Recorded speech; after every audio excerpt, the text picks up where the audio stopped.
Hi, everybody. Thanks for joining us for another edition of Hold My Drink, where we navigate the news and politics with a chaser of civility. I'm your host, Jen, inviting you to grab your favorite beverage, sit back, and imagine with us how to create a new American identity together. So, welcome to this week's Hold My Drink podcast. Today, I have Jennifer Friend with me. Jennifer Friend is a therapist in private practice in the DC area. She is also a caseworker and volunteer with an organization that I've been working with called Counterweight. And we'll talk a little bit about that, but that's how I know Jennifer. And where she's got a really interesting story that kind of catapulted her into the counterweight world, which again, we'll share with you in just a minute. But before we do, first question is, Jennifer, what are we drinking for our conversation today? Well, I have two drinks. So I have a vodka and tonic with a very generous squirt of lime. And since it's a little early in the day and it might make me sleepy, I have a cup of tea. So I'm very prepared. You know, it's funny because I like doing this podcast. I feel like I always need to have a new kind of drink, like so I don't get bored. And this is like a public service announcement to all of our listeners. Tell me what to drink and I'll go do it. Or, I'm going to actually go find some drink, companies and but I've got something that I've had before, so I'm not exciting. Although it is exciting, I put peanut butter whiskey in my Oh, coffee.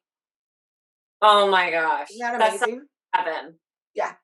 Yep. So yeah, this peanut butter whiskey, I'm going to reach out to them first. Support me because I drink your whiskey all the time in my coffee. Absolutely. Make a donation. Exactly.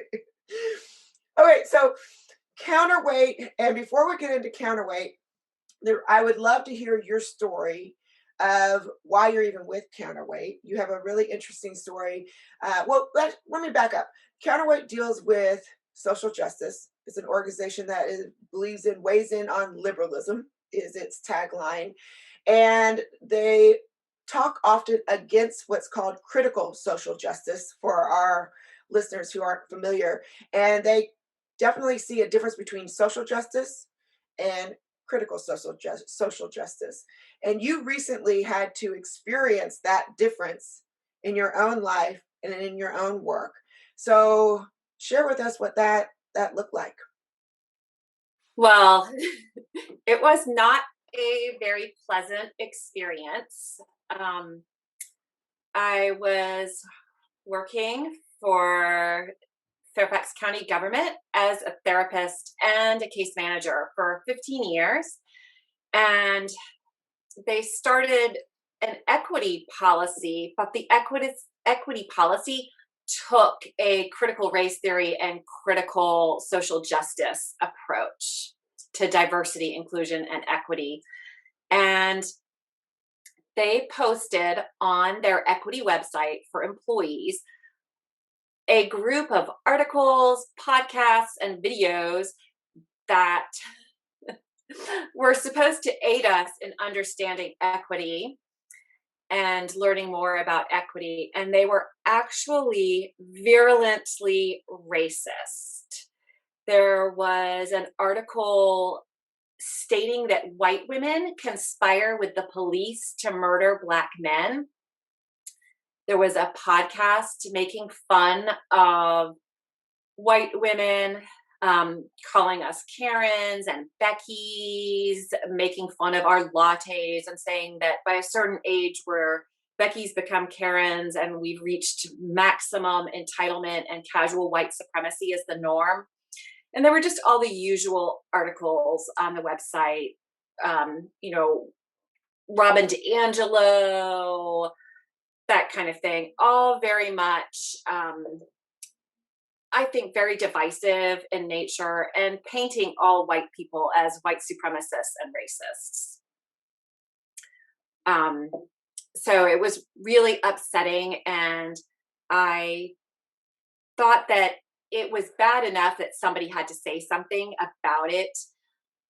And so I sent an email that was agency-wide complaining about the material. and calling it out for what I see it as, which is racist and divisive. And the the response was to try to defend the material, and by the higher ups, they send an email trying to defend the material, and then I publicly quit, saying that the agency no longer represented my values, which is true. Yeah. Yeah, and I think what people don't understand and what Counterweight is trying to do is it's not that anyone involved with Counterweight, ourselves included, I would say, eh, we believe in liberal values. We believe in diversity. We believe in anti-racism. Uh, it's just the method that has been popularized through critical race theory, through unconscious bias training, which is also premised on the implicit association test, which has been shown to be completely fallacious. And so there's this sense, though, and this is pushed through the critical race theory, that if you push back, then you're racist. If you don't say anything, then you're racist. If you cry and you realize, and feel bad about what you're learning, then you're racist. Yeah. And there's no win-win, and there's no really empirical evidence for a lot of what D'Angelo and critical race theory goes through. And so what's disheartening to me is people like us who are having these conversations will, often are like labeled, well, you're fragile.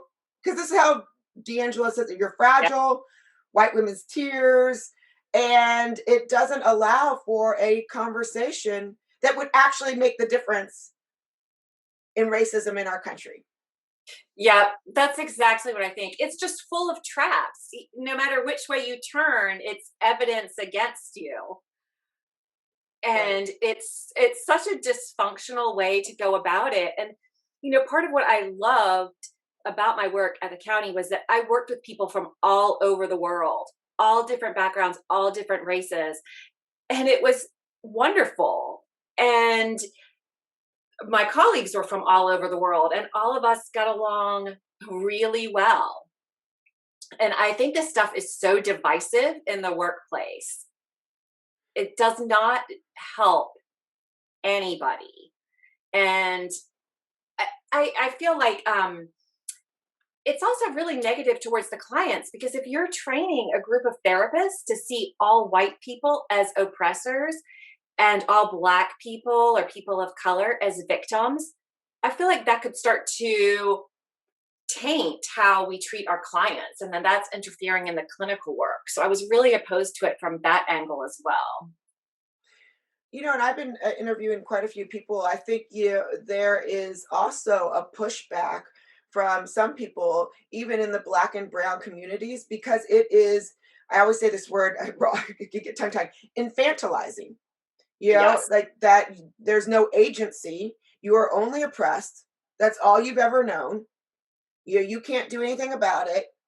And so not only is it divisive where the white people in these programs are sometimes confused or vilified. I think that it also infantilizes, and then by doing so perpetuates racism, perpetuates negative stereotypes, and keeps us in this cycle. And that I have a problem with that too. Yeah, exactly. It does. I think it's quite demeaning and dismissive of people of color and their strengths and their skills, and the fact that they are also individuals and have different stories and different perspectives on this. And this is really assuming that if you're white, you're this way, if you're a person of color, you're that way. And that's part of what makes it divisive. And it's, I think, also, I don't know the history of critical social justice and how it kind of worked its way into, I mean, I know a little bit of the history. And of course, Helen Pluckrose, who started Counterweight and is the editor for Aereo and also has the book Cynical Theories. For anyone interested, she kind of goes into the progression of critical social justice in our society. But I think that it with the advent particularly recently, I would say maybe in the last decade, it feels that instead of progressing, we've been regressing, and we've created groups. And I think this is where identity politics actually really caught on in the past decade as a result of our adherence or the popularization of critical social justice, because it lumps you into groups and group identities that are more important than the individual. So it really creates that tribalism. Yeah, that's such a good description of it. It does. And it makes, I tend to view things through the lens of a therapist since I am a therapist, and it makes no sense to me because part of healing work is seeing each person as an individual and Mhm. recognizing their unique individual experience and not making assumptions that you must have had a black experience or a white experience. Absolutely. I mean, it's just it is flattened all of us. Yes. Yeah. Um, so tell me, so okay, someone comes to you. Counterweight is there mainly to help people dealing with this stuff in the workplace and how to help them to navigate critical social justice issues in the workplace. Someone comes to you. Can you give us a hypothetical situation of why someone may come to you and what you can do to help them? What would be some of the steps that you would take to help someone in a situation that struggling the way you were struggling in your previous position? Oh, sure. And yeah, and I'll start by saying that Counterweight was really wonderful to me when I was going through that. They offered me a lot of support, and just knowing that they were there kept me strong because when people encounter this, they really go through pretty intense emotions. Um it's very intimidating to people when their employer tries to force a particular ideology on them because your employer is that's who pays you, and in the United States that's where you get your health care. This is how we pay our mortgage. This is where we have all of our benefits. So people feel like if I don't go along with this, I could lose my job or I might not get promoted, and sometimes they're right. That is what happens. And so people typically come through um, because this is being imposed on them at work. Maybe they're being forced to take unconscious bias trainings. Maybe they are forced to go to other trainings that really disagree with their values, and they're being asked to proclaim values that they don't share, such as all white people are racist, that kind of thing, or to embrace the concept of white fragility. And so people come to us seeking advice on how to push back against it. There's a lot of trouble with this in schools and universities as well. Mm. And so we typically encourage people to see if there's anybody else around them that shares those concerns. So they're not the only person approaching this with their employer or school. And then we help them based on what their goal is. We help them to create a response that is productive, respectful, and to basically open a dialogue that there might be a different way of doing this. So we've had people, for example, who their goal is to make unconscious bias training voluntary instead of mandatory. And so we have sample letters that people can use, sample responses people can use to address this with their employer. And people are having some success doing this. A lot of employers have bought these diversity packages and they don't really know what they've bought Right. because Yeah. they're going by the label. And of course, Right. we all want diversity. And so it sounds good. And they don't realize that what they're doing is handing their employees a package of critical race theory and they don't know what's in it. They really don't. And sometimes they don't know that unconscious bias training has largely been debunked. And so some employers are very open to being educated and to hearing proposals for something different, to take a different approach. Sometimes they're not. They really have, sometimes an institution has just been taken over by critical race theorists, and then it's much harder. But so that's what we do at Counterweight. And then also we offer emotional support because people become really stressed, especially if they get into an argument with their employer about this, and then their employer starts coming down on them, maybe taking them off a promotion ladder or penalizing them in some fashion. People are having difficulty sleeping, having difficulty concentrating. People are getting quite anxious. People are experiencing depression. And for some people, it's a traumatic experience because it's really intimidating to basically be painted as a racist by your employer, which is happening to some people who are very much not racists. So people also need quite a bit of emotional support as they go through this. One of the best scripts that I wrote for Counterweight was offering, because again, it's not saying that we shouldn't be doing this. Counterweight's position is not, but it's a better way. So I love, Urshad Manji, who we're going to be talking to soon. She's got the Moral Courage College. You've got Yeah. Chloe Valdery, who's got Theory of Enchantment. There's the Open Mind platform, which is awesome and free. You don't have to pay whatever D'Angelo's price tag is right now, $100,000 for a couple hours. But there's again, it's still this promotion of diversity, but with compassion, with Yeah. humility.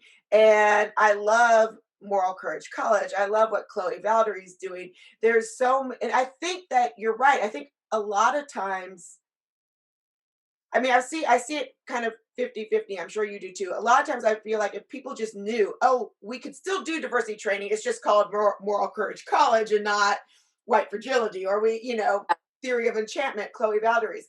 Then there's that more openness, whereas you're not trying to shut as the employee, you're not trying to shut them down. You're just saying there's a better way. There's another way. Yeah. But I do also feel though, and we've even seen this, Jennifer, we've seen this fight even in our government about a lot of the training that the government is asking employees to do, the US government, is based on critical race theory. Yep. And I know that when Trump was in, he tried to take that out, and now it's coming back in again. As a matter of fact, one of my family members who's in the government was just told that they would be going through this training. And I said, well, funny, you're, I have some other alternatives, but you're talking to the government at that point. I mean, the government, hi, could you do Moral Courage College? It's not like talking to your boss who's in charge of 25 people. Yeah.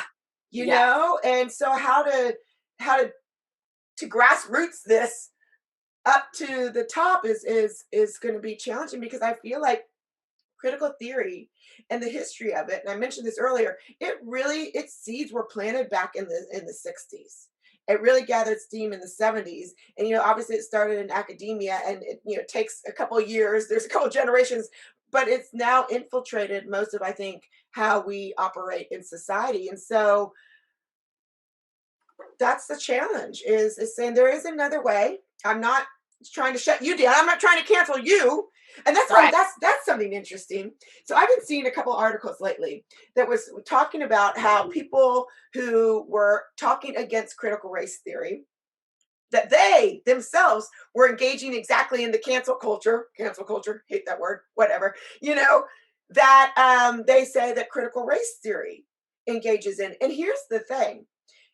Critical race theory is fine as itself, as long as there are other options alongside it. If that is what speaks to you as a person and you buy into it, great. But critical race theory teaches in its own teaching that it is the one true ideology. Right. So if you were to have a diversity class where it's like, hey, by the way, here's critical race theory, study on it, learn on it. This is how they process it. This is like the history of it. Here's Moral Courage College and humanism, Mm-hmm. Then I think that allowing people to recognize that there are problems in the society, but then to be educated instead of training. Amna Khalid, who is coming out in a podcast of ours, she said something so brilliant. She goes, I don't like the name training, because it's just like there's one way that you get on board, or you get off the bus. Yeah. What about diversity education? And that way you can bring in voices like critical race theory. Here's one way that we do it. Here's another way that we do it, and allow our us to exercise our minds. Right, right. And to engage in your own thinking around it. I mean, that's the problem with it because it is a theory, Right. which there are many theories. And but it's gained so much cultural currency. It's being treated as if it is the absolute and only truth, and that any deviation from it, or even any innocent, well intended questioning of it, basically gets people labeled with Mhm, really horrible smearing labels. And that's what's problematic about it. mhm. Well, more than just labels, and we've seen it. I mean, you had the agency to leave your position, but I mean, people are. I mean, I know that some of my work. It's funny. Someone asked me the other day. I think I told you this on the call. Are you right wing? I'm like, are you freaking crazy? Like, like, just for me, for wanting to have a dialogue and wanting to be not to succumb to dogma, but wanting to think critically because I care so much about getting this right, because I care so much about equity. And the way I see that we're doing it is not necessarily taking us in that direction. But if you just even question it, I was just, what? Did you- no one, no one has ever called me right wing before. Yeah.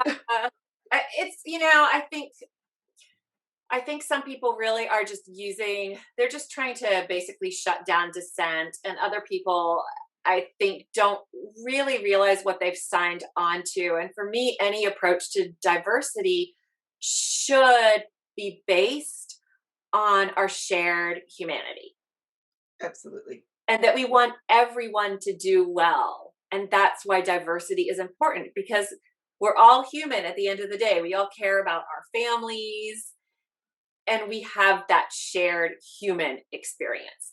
That's what we should be highlighting, is that we're all human. If you take it from the humanistic perspective, that's what could drive I think a healthier, better movement, is our shared humanity. If you take it from a spiritual perspective, you could say we're all children of God, however you want to look at it. But this is pulling people apart and pitting people against each other on the basis of race, but also on the basis of if you agree or disagree with this approach. Hmm. Hmm. It's very polarizing that way. Yeah, um, I know. It's just like, ugh. It's hard. what are some other ways that if someone were to come to you and let me ask you this, and I Yeah. know that Counterweight is working on this also with trying to build a legal team. So awesome, they've got caseworkers and a mental health team, a therapy team. Um, do you see that if someone were to come and say, "Hey, I've been fired because I didn't want to do this mandatory um, critical race or unbiased training," are there outlets for them? I mean, Counterweight is fabulous because it's the support network. It gives you the words, it gives you the language, it gives you the background, and I know they're working on the legal part too. I mean, but in your experience, is there a, if someone were to get fired for simply disagreeing with something, not for being an asshole. Right. Because there are people who are just being jerks, Right. who are against this CRT, and I think what you just said, we need to come from it as a place of humanity, and even seeing the humanity in people who think differently or who might promote CRT. But if you were to, everything that happens and you provide the other alternatives that we talk about, is there other recourse though? Because it is frightening.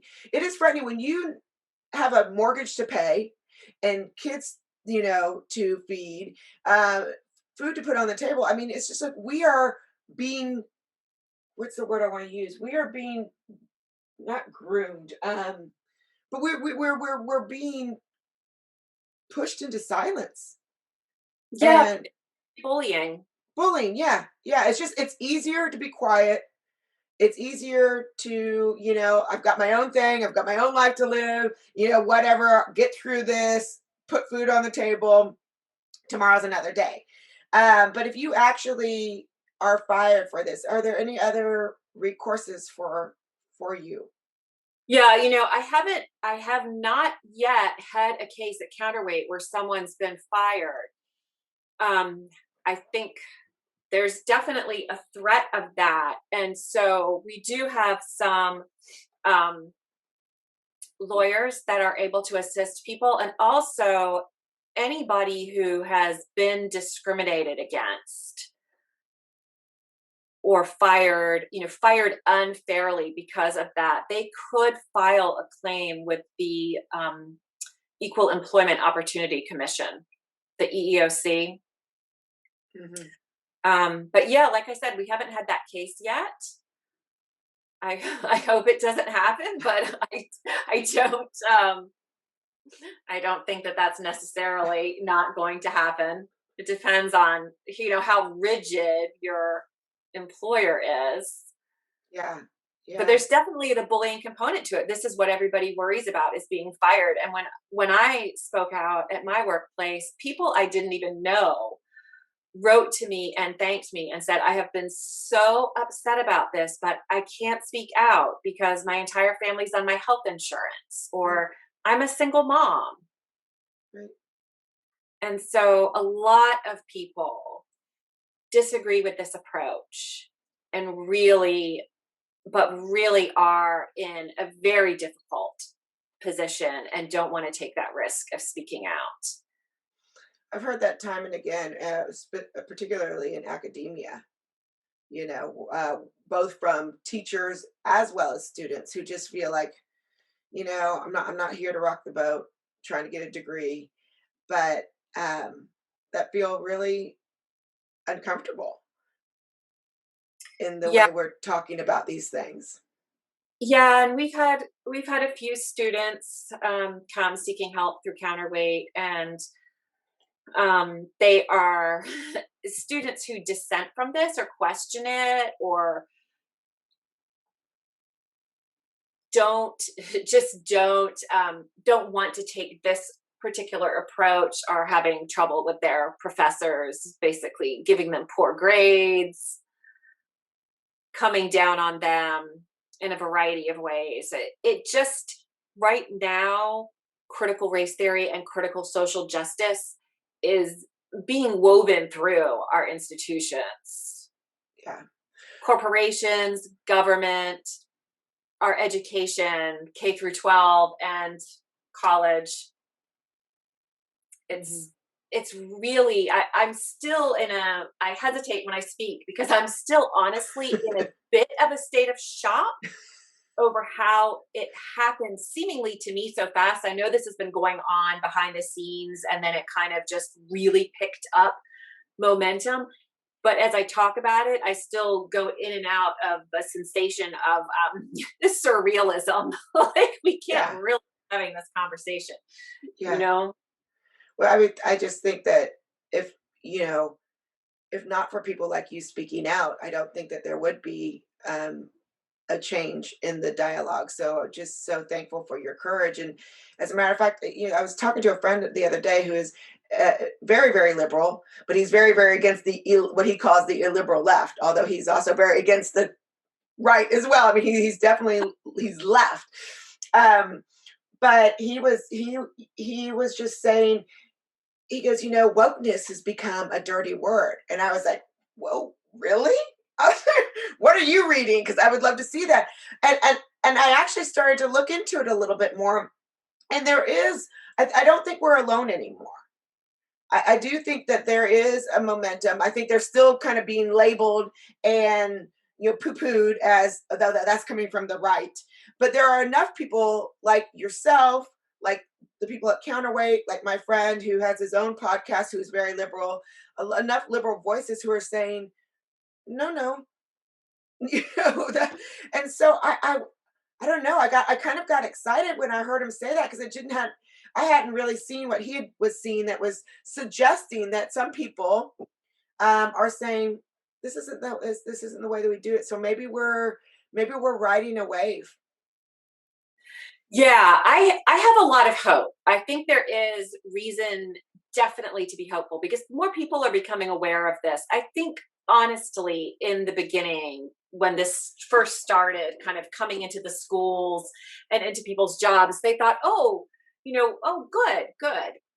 This is got to be a good thing. If it's about diversity and inclusion, that's got to be a good thing. Right. But people are starting to become more educated, and I think especially when parents find that their kids are being exposed to this in the schools and how hostile and harmful some of it is, they're starting to stand up. So I think we will get a critical mass of people asking for a different approach, but it's just been a bit slower than I would like. Yeah. Yeah. But it's happening. I really do. Well, I hope that it happens, yeah, a bit slower than I'd like to. I hope it happens quick enough that for our children, because one of the things I did a diversity training, and it I I thought it was there to promote diversity. It was really there to talk about whiteness. And what was so disappointing to me was, and I've mentioned this before, I've mentioned it in a podcast with Alana, where we were told to write down like white sins, which, as I said then, and I say now, there are plenty. There are plenty, But I worry, like, our kids who are white being told, you're rapists, you're violent. I mean, these are the things that were the white sins that we laid out, Oh, or wow. that were laid out. I didn't, but it was like, again, this goes back to that blanket identity. I mean, you have got violent rapists in every single, you know, racial, ethnic category. And so without that discernment for a young brain to be able to see beyond some of the dogma that's being pushed, I think that could seriously stunt not only diversity, but the growth in for our children, the mental growth of our children, both psychologically with things that you deal with therapy, but just even like educationally. I just think that stunts when you become the oppressor, and therefore then you're seen as, you become oppressed because that's all you see everywhere. And that's a frightening message. So I'm happy to hear that perhaps the tide is turning. But I agree with you. I hope that it turns in quick enough where our kids develop a healthy respect for diversity that comes from a place of humility, compassion, and humanity. Yeah, that's where it bothers me the most too, is when I think about little kids, because to be to be told basically that you're white, so you're a carrier of all these terrible things. You're a carrier of white supremacy, and you're responsible for the legacy of slavery in the US, even though you weren't alive yet. And then to basically tell Black kids, hey, white people are really against you. What that must feel like to them, how frightening and lonely that must feel, and how hopeless it must make them feel. Hmm. I think it's just absolutely toxic. And I think there's a way to teach history where we look at the good things the US has done and the harmful things that the US has done. And to also realize that all countries have a history of doing some really great things and some really shameful things. And we're not alone in that. And I don't see it as there's white sin. I see it as, if you're going to talk about sin, it would be human sin, right? Hmm. We Hmm. all fall short. Hmm. We all do things that are less than, um, you know, what our best side would do. And that's part of the human problem. And again, that's part of our shared humanity. And I agree with you. I think to the extent that there should be a correction, this goes back to what I was saying. Instead of diversity training, diversity education, where I think that we do have to have an honest history. I mean, where to the extent that history was written by the victors, we need to go back and wrangle with the truths of our history. And in that way, I think we are creating a true movement of diversity where we recognize the good and the bad and the ugly, and we move through and make the corrections together. through education versus this kind of ideological training. Yeah. Yeah, I don't really see critical race theory as the way it's being imposed. I don't see it as an educational tool. I see it Right. as a theory that's become synonymous with a movement. Hmm.